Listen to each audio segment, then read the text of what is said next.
Hey golfers, today I'm going to break down my viral takeaway drill. What I thought was just a super simple drill I posted on Instagram, got over 750,000 views, thousands of comments, and has helped so many golfers with their takeaway, which I think is the most important part of your golf swing.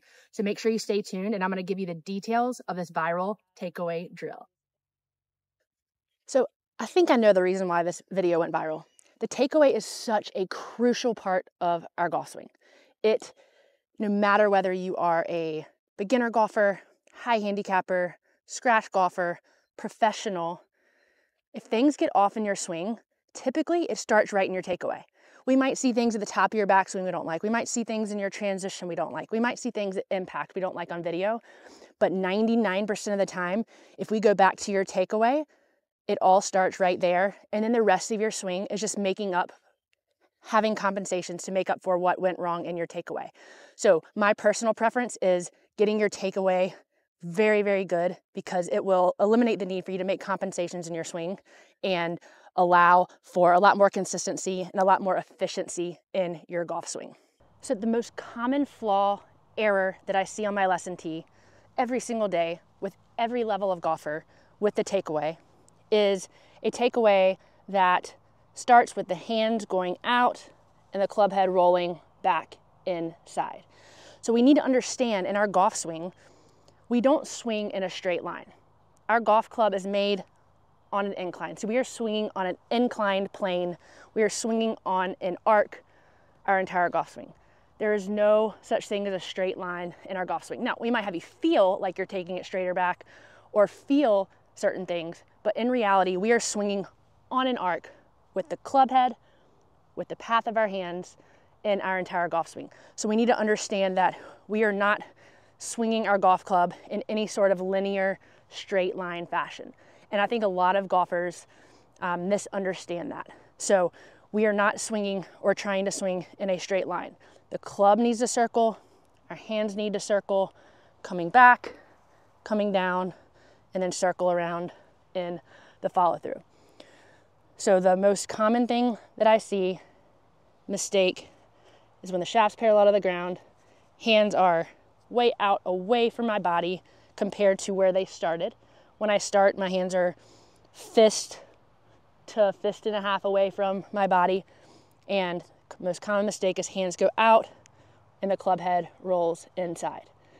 So that is then going to lead to us lifting, getting steep, and a whole chain of reaction of events that is not very good.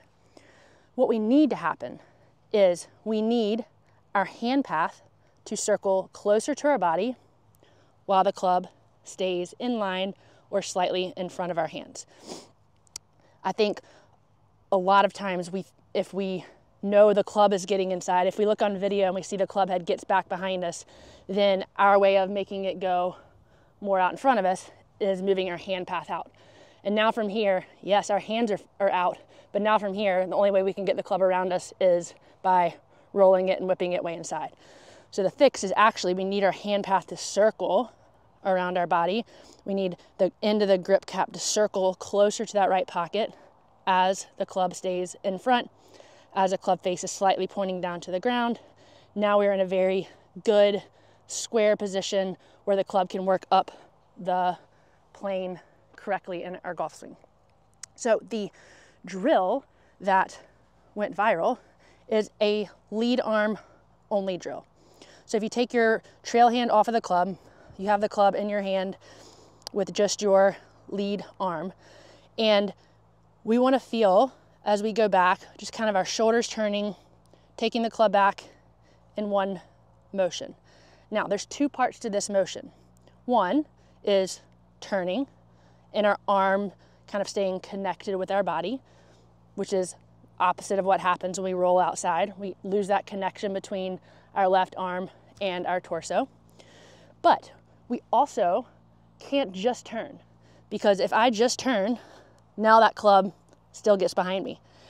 That club needs to start working, as it's working in, it needs to start working up the shaft plane line. So as I'm turning and feeling that connection, I also need to feel with that heel pad of that left hand, I need to feel like I'm adding a little bit of hinge. That hinge is going to allow the club to stop working around us and to start working up.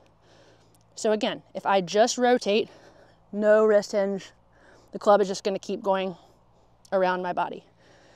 If I rotate and push down with that heel pad, now you can see how that club is starting to work up and not getting so far stuck back behind me. So if you take a few swings, practice little rehearsals here, just that trail hand, feeling like I'm pushing down a little with that heel pad as I rotate nice and connected. And then if you put your trail hand back on, now you can see I'm in a very good position.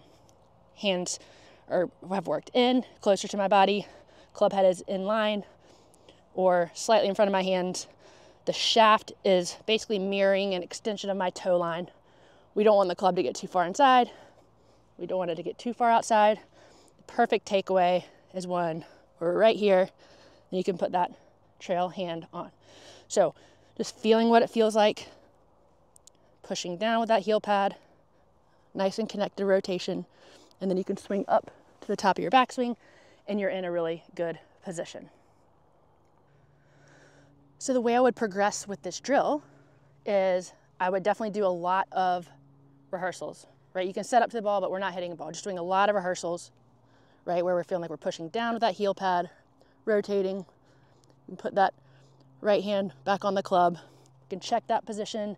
You can check it in the mirror. You can check it on your phone video, but we need feedback, okay? So once we do start hitting balls and we do start blending the takeaway into the rest of our swing, super important that you have feedback, because most likely you're gonna need to feel this super exaggerated, more exaggerated than even you might think. So trail hand off the club, pushing down with that heel pad, rotating, hand on. If I check it, I feel that connection with my left arm in my chest.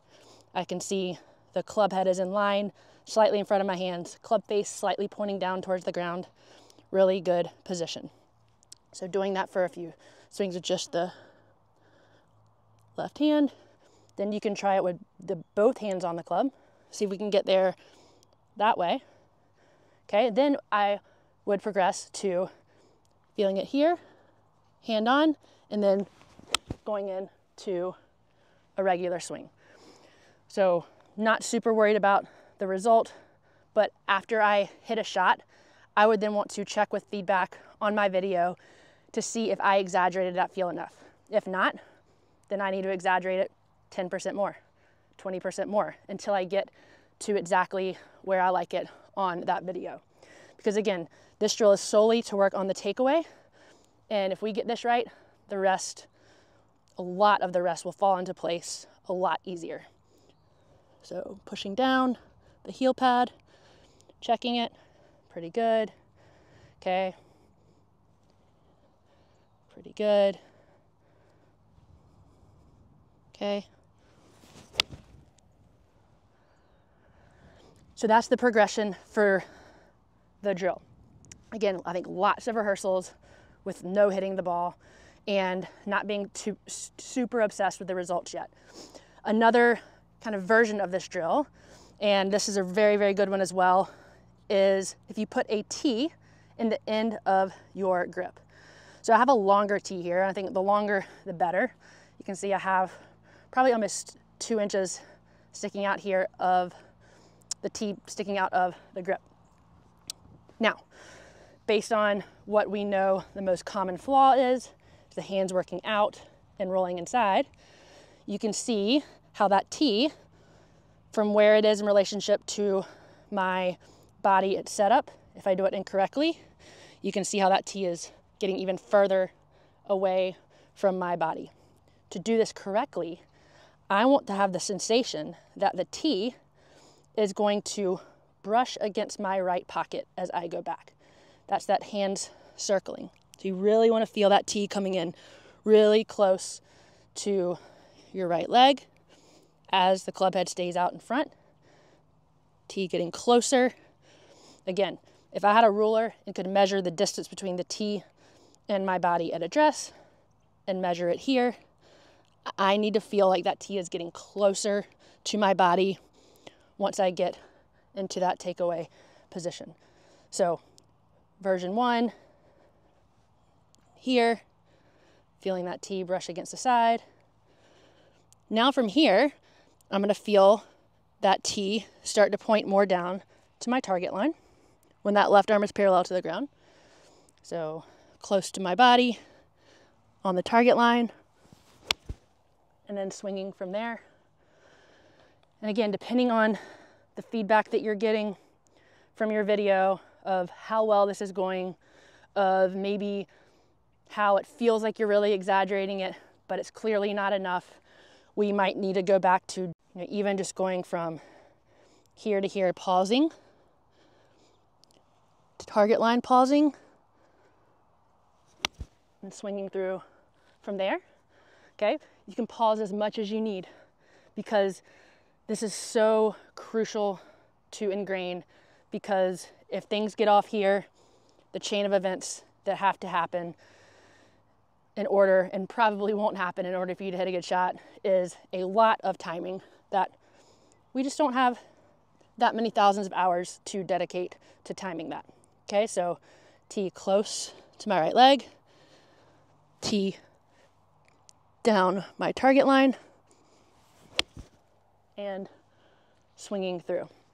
Okay, so that's just a little different version of the drill where you have both hands on the golf club, but we can still have these pauses in here to double check that we're getting in the correct position. The club is working up the plane of our golf swing in the correct manner to eliminate the need to make compensations in the downswing.